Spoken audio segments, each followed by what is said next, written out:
Hello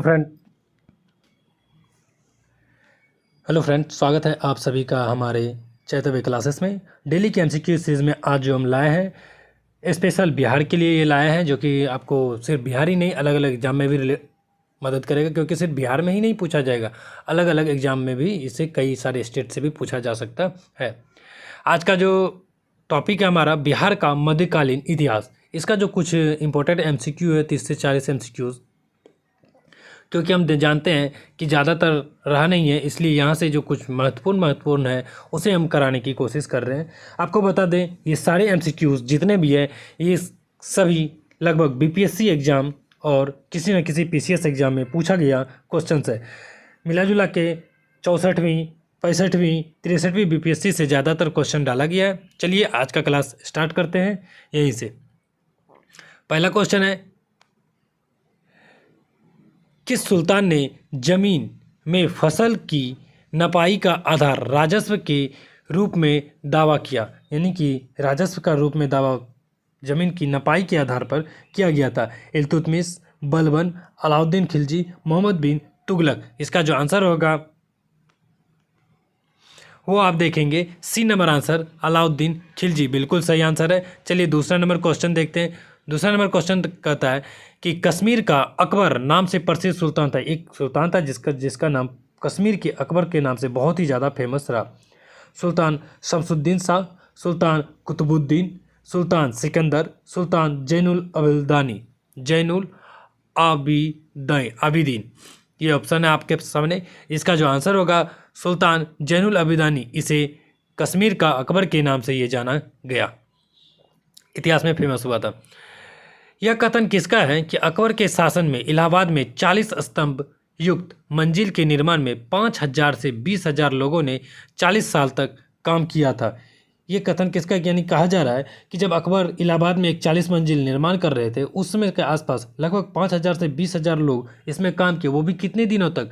40 साल तक काम किया था। ये किसका कथन है? मनुची, टर्विनियर, फिर कहता है विलियम फिंच, अब्दुल हमीद लाहौरी। इसका जो आंसर होगा विलियम फिंच ने इसकी बात घोषणा की थी। चलिए वहीं 4 नंबर क्वेश्चन देखते हैं कि भारत में कागज का प्रयोग कब से प्रारंभ हुआ? पूछा जा रहा है कि भारत में कागज का प्रयोग कब से प्रारंभ हुआ? 12वीं शताब्दी, 13वीं शताब्दी, 14वीं शताब्दी और 15वीं शताब्दी। भारत में कागज का प्रारंभ हम जानते हैं कि 14वीं शताब्दी से शुरू हुआ था। कागज का सबसे पहले प्रयोग जाना जाता है कि चीन में सबसे पहले कागज का प्रयोग किया गया था। 5 नंबर, भारत में किसके शासनकाल में इंग्लिश ईस्ट इंडिया कंपनी का गठन हुआ? भारत में किसके शासनकाल में, याद रखिएगा, इंग्लिश ईस्ट इंडिया कंपनी का गठन हुआ? औरंगजेब, अकबर, जहांगीर और हुमायूं। इसका जो आंसर होगा, चलिए यहाँ पर ऑप्शन 2 आपको ऑप्शन दिखा देते हैं कि एक नीचे जहांगीर और हुमायूं दिया गया, लेकिन आंसर जो होगा आंसर ए नंबर औरंगजेब के शासनकाल में भारत में स्थापित हुआ था। अगर डायरेक्ट पूछे ईस्ट इंडिया कंपनी की स्थापना किसके शासनकाल में हुई, भारत नहीं लगा रहे तो उसका आंसर अकबर हो जाएगा तब। लेकिन जब भारत यहाँ बोल दिया गया कि भारत में बोल दिया ना, तो औरंगजेब, क्योंकि अकबर के समय में ईस्ट इंडिया कंपनी की स्थापना हो चुकी थी लंदन में। 6 नंबर क्वेश्चन देखते हैं कि बिहार का प्रथम मुस्लिम विजेता कौन था? बिहार को सबसे पहले जीतने वाला मुस्लिम विजेता कौन था? मलिक इब्राहिम, इल्तुतमिश, बख्तियार खिलजी, अली मर्दान खिलजी। हम जानते हैं बिहार को सबसे पहले जीतने वाला बख्तियार खिलजी था। कौन था? Bakhtiyar Khilji. C number answer बिल्कुल सही था। इसे ज़्यादातर कई जगहों पे गुलाम वंश के जो संस्थापक थे कुतुबुद्दीन, उसी का शिष्य चेला माना जाता रहा है, उसका दोस्त या चेला के तौर पर इसको जाना जाता है। नालंदा बिहार का विध्वंसक किया था? यही बख्तियार खिलजी था। जब बिहार में ये घुसता प्रवेश करता है तो नालंदा विश्वविद्यालय को ये क्या करते हैं, पूरी तरीके से नाश कर देते हैं। इसके पीछे भी कई सारा रीजन कहा जा रहा था कि बार बख्तियार खिलजी बहुत ही ज़्यादा क्या हो गए, बीमार पड़ गए थे। तो उसी समय नालंदा विश्वविद्यालय के जो प्राचार्य थे उनसे वो मिले और उन्होंने उन सभी जगह से वो इलाज करा चुके थे, नहीं इलाज हो पाया। तो जब नालंदा विश्वविद्यालय के से प्रोफेसर से मिले तो उन्होंने कहा, आचार्य जो थे उन्होंने कहा, बख्तियार खिलजी एक शर्त रखी, मैं किसी भी हिंदू से रिलेटेड किसी भी दवाई का प्रयोग नहीं करूंगा, किसी भी औषधि का प्रयोग नहीं करूंगा। इसके लिए आचार्य जी तैयार हो गए। उन्होंने बस इतना कहा कि आप उनको एक पुस्तक दी गई, उनको बोला गया कि आप इस पुस्तक को पढ़िए और इसको जब खत्म करिएगा कि आपका वो बीमारी खत्म हो जाएगा। तो आचार्य जी ने क्या कहा था, क्या था, उस पुस्तक पे औषधि का लेप लगा दिया था, जिसको पढ़ने की जब वो पढ़ते थे तो सांस के थ्रू, आँख के थ्रू वो औषधि उसके शरीर में प्रवेश करता था और उसकी बीमारी का इलाज कर दिया। इसी विद्वेष से यानी कि क्रूरता से वो आश्चर्यचकित हुआ कि इतना बड़ा कैसे हिंदू धर्म में इतना बड़ा कैसे कीर्तिमान हो सकता है कि बिना कोई दवा खाए, बिना किसी भी प्रकार से मेरा इलाज संभव हो पाया। तो इसी विद्वेष से यानी कि घृणित सोच से, वहाँ के जलन भाव से नालंदा विश्वविद्यालय को नष्ट कर दिया गया था, जला दिया गया था। चलिए आगे देखते हैं 8 नंबर क्वेश्चन। इल्तुतमिश ने बिहार में अपना प्रथम सूबेदार नियुक्त किया था। इल्तुतमिश बिहार में पहला अपना प्रथम सूबेदार किसे नियुक्त किया था? एवाज को, नासिरुद्दीन महमूद को, अली मर्दान को और मलिक जानी को। इल्तुतमिश बिहार में पहला सूबेदार मलिक जानी को नियुक्त किया था। किसे किया था? मलिक जानी को नियुक्त किया था। चलिए 9 नंबर क्वेश्चन देखते हैं कि हुमायूं ने चुनार दुर्ग पर प्रथम बार आक्रमण कब किया था? सबसे पहले चुनार दुर्ग पर पहला आक्रमण कब किया गया था? 1532 हुमायूं द्वारा, 1532, 1631, 1533 और 1536। इसका जो आंसर होगा 1532 में। यही हुमायूं था जो बिहार में बिहार का जो एक अफगानी शासक थे, कौन थे? फरीद का, जिसका नाम शेर खां था। कन्नौज का बिलग्राम का युद्ध इन्हीं के साथ हुआ था और दूसरा चौसा का युद्ध हुआ था, जिससे कि इसे देखा जाता है कि भारत से इसे भगा दिया गया था खदेड़ के। चलिए आगे बढ़ते हैं, 10 नंबर क्वेश्चन देखते हैं कि बिहार के महत्वपूर्ण सूफी संतों में सबसे आरंभिक नाम किसका है? बिहार में कई सारे सूफी संत हुए, इसमें से सबसे आरंभिक नाम पूछा जा रहा है। ऑप्शन है इमाम ताज फकीह का, फिर बी कहता है सलार मसूद गाजी का, सी है पीर साहबुद्दीन जगजोत का और डी है उपयुक्त में से कोई नहीं। इसका जो आंसर आप देखिएगा, इसका आंसर 10 का ए नंबर आंसर बिल्कुल सही है। ए नंबर में क्या है? इमाम ताज फकी। इमाम ताज फकी बिल्कुल सही आंसर है। चलिए 11 नंबर क्वेश्चन देखते हैं। 11 नंबर क्वेश्चन कहता है गहरवाल वंशीय शासकों द्वारा बिहार में तुर्क दंड की वसूली की चर्चा एक अभिलेख में मिलती है। इसकी प्राप्ति कहाँ से हुई थी? कन्नौज से, मनेर से, मुंगेर से, बनारस से। इसका जो आंसर होगा सी नंबर आंसर क्या होगा? मुंगेर से प्राप्ति हुई थी। चलिए 12 नंबर देखते हैं। सिख गुरुओं में सर्वप्रथम बिहार का भ्रमण किसने किया? जो कई सारे सिख गुरु हुए, इनमें से सबसे पहला कौन था जो बिहार का भ्रमण किया? गुरु नानक देव, गुरु अर्जुन देव, गुरु तेग बहादुर और गुरु गोविंद सिंह। इसका जो आंसर होगा गुरु नानक देव ने सबसे पहले बिहार का भ्रमण किया था। इनमें से कौन से सिख गुरु थे जिनका जन्म बिहार में हुआ था? और याद रखिएगा 1666 में हुआ था, ये आप कमेंट में बताइए। 13 नंबर मिथिला के कर्नाट वंश के शासकों की राजधानी कहाँ थी? जो मिथिला थी, इसके कर्नाट वंश के शासकों की राजधानी कहाँ थी? महिषी, दरभंगा, फिर कहता है सिमरागढ़ और मधुबनी। इसमें से क्या होगा आंसर? मिथिला के कर्नाट वंश का जो राजधानी था वो सिमरागढ़ में था। कहाँ था? सिमरागढ़। सी आंसर बिल्कुल सही है। 14 नंबर क्वेश्चन कर्नाट वंश का अंतिम शासक कौन था? कर्नाट वंश का अंतिम शासक कौन था? शिव सिंह, हरि सिंह, महेश सिंह और या फिर कीर्ति सिंह। इसका सही आंसर जो होगा वो थे हरि सिंह। चलिए 15 नंबर क्वेश्चन देखते हैं। मोहम्मद बिन तुगलक ने बिहार के किस नगर का नाम तुगलकपुर रख दिया था? मोहम्मद बिन तुगलक ने बिहार के किस नगर का नाम क्या रख दिया था? तुगलकपुर रख दिया था।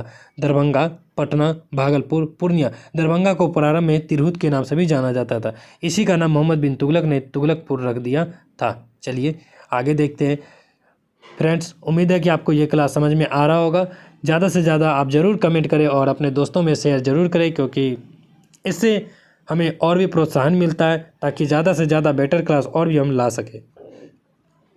चलिए 16 नंबर क्वेश्चन देखते हैं कि बिहार के तुगलक काल के सर्वाधिक महत्वपूर्ण शासक मलिक इब्राहिम या मलिक बयां का मकबरा है? मलिक इब्राहिम या मलिक बयां का मकबरा कहाँ है? दिल्ली में, बिहार शरीफ में, पटना में या फिर दरभंगा में? इसका जो सही आंसर होगा कहाँ पे स्थित है? बिहार शरीफ में स्थित है। 17 नंबर क्वेश्चन देखते हैं कि इब्राहिम लोदी के काल में बिहार का वह सूबेदार जिसने सुल्तान के विरुद्ध विद्रोह किया था, कौन थे? सुल्तान के विरुद्ध विद्रोह कौन किया था मलिक इब्राहिम लोदी के समय? दरिया खां नोहानी, फरीद खां, हसन खां सूरी, अब्बास खां शेरवानी। क्या होगा इसका आंसर, जल्दी से बताइए। इसका जो आंसर होगा दरिया खान नोहानी, बिल्कुल सही आंसर है। 18 नंबर क्वेश्चन, शेर शाह का मकबरा कहाँ स्थित है? सासाराम में, मनेर में, सीतामढ़ी में, पावापुरी में। ये बिल्कुल बच्चा वाला क्वेश्चन है, क्योंकि आप लोग जो भी तैयारी कर रहे हैं ये क्वेश्चन तो जरूर पता होगा आप लोगों को 19 का। तो 19 का जो आंसर होगा क्या होगा 19 का, जल्दी बताइए। सॉरी 18 नंबर का, 18 शेरशाह का मकबरा कहाँ स्थित है? 18 नंबर क्वेश्चन है, माफ कीजिएगा। शेरशाह का मकबरा कहाँ था? सासाराम में स्थित है। 19 नंबर क्वेश्चन देखते हैं कि 1956-57 में मुगल शासक अकबर ने किसकी विद्वता से प्रभावित होकर उसे मिथिला की राज दे दिया था? अकबर जो था एक यहाँ पे था, कौन थे इसका नाम बताइए आप। अकबर महेश ठाकुर की विद्वता से प्रभावित होकर के पूरा राज्य उसे मुगल शासक अकबर में से प्रभावित मिथिला का क्षेत्र उसे दे दिया था। किसे दे दिया था? महेश ठाकुर को दे दिया था। महेश ठाकुर बहुत ही विद्वान थे। चलिए 20 नंबर क्वेश्चन देखते हैं कि बख्तियार खिलजी के शव को दफनाया गया था। जो बख्तियार खिलजी था बिहार का पहला, जान रहे अभी जस्ट क्वेश्चन देखें, इसके शव को कहाँ पे दफनाया गया था? ऑप्शन है आपके सामने, लखनौती, बिहार शरीफ में, मुंगेर में या फिर राजगीर में। इसका जो आंसर होगा बिहार शरीफ में दफनाया गया था। 21 नंबर क्वेश्चन देखते हैं क्या कहता है। बिहार में सैनिक अभियान आयोजित करने वाला पहला सुल्तान था। बिहार में सैनिक अभियान आयोजित करने वाला पहला सुल्तान कौन था? ऐबक था, इल्तुतमिश था या फिर ऑप्शन में बलबन, अलाउद्दीन खिलजी। इसका जो आंसर होगा इल्तुतमिश पहला शासक था जिन्होंने बिहार में सैनिक अभियान किया। चलिए 22 नंबर क्वेश्चन देखते हैं कि किस काल में बिहार पर दिल्ली के सुल्तानों का निर्णायक वर्चस्व स्थापित हुआ? किस काल में निर्णायक वर्चस्व स्थापित हुआ? ममलुक वंश के काल में, खिलजी युग में, तुगलक वंश में या फिर लोदी वंश में। इसका जो आंसर होगा 22 का डी नंबर आंसर बिल्कुल सही होगा। 22 का क्या होगा? डी नंबर आंसर, लोदी वंश के काल में। 23 देखते हैं, बिहार पर बख्तियार खिलजी के हमलों का पहला विवरण प्राप्त हुआ। बख्तियार खिलजी के हमलों का जो सबसे पहला विवरण है कहाँ से प्राप्त हुआ? तारीख हिंद से, तबकात नासिर से, ताज उल मसीर से या फिर तारीख मुबारक शाही से। तो इसका जो आंसर होगा कहाँ से?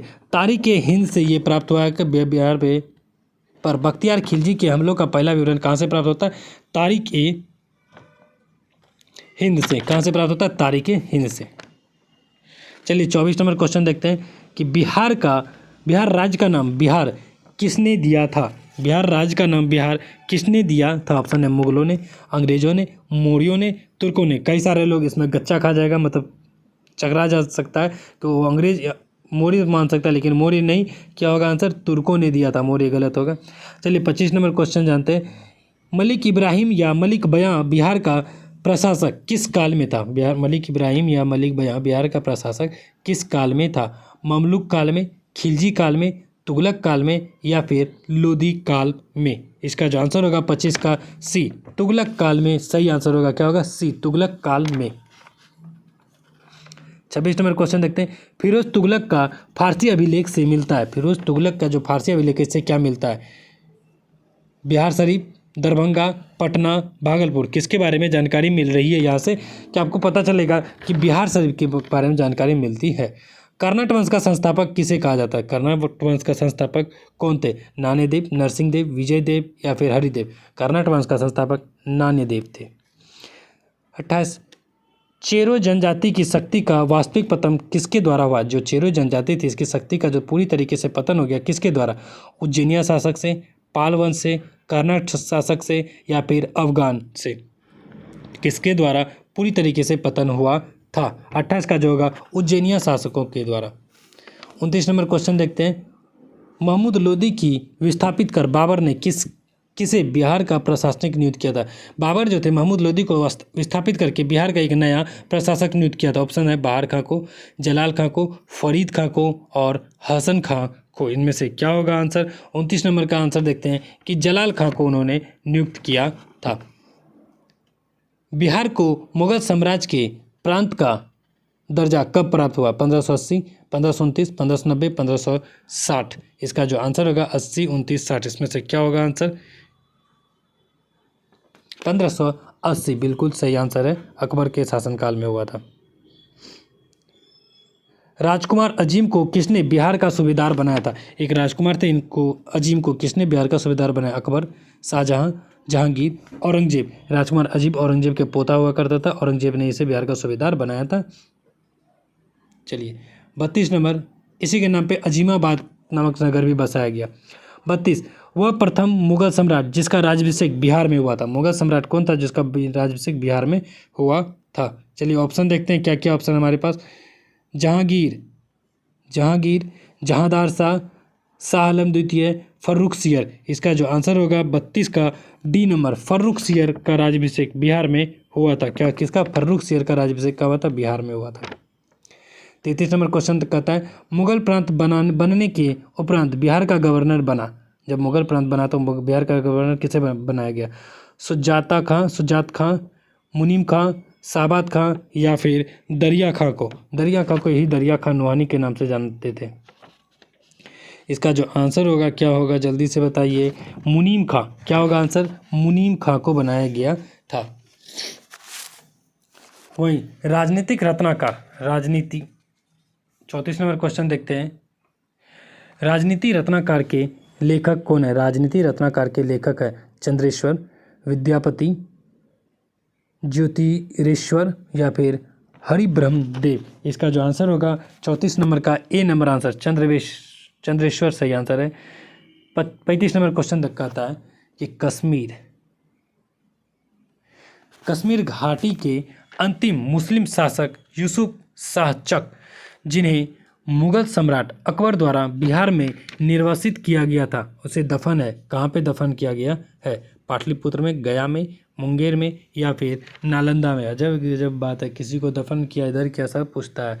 नालंदा में दफन किया गया था। कहाँ? नालंदा में। 36 नंबर क्वेश्चन देखते हैं कि मुगल काल में किस वर्ष बिहार को बंगाल सूबे का अंग मान लिया गया था? बिहार को बंगाल सूबे का अंग कब मान लिया गया था?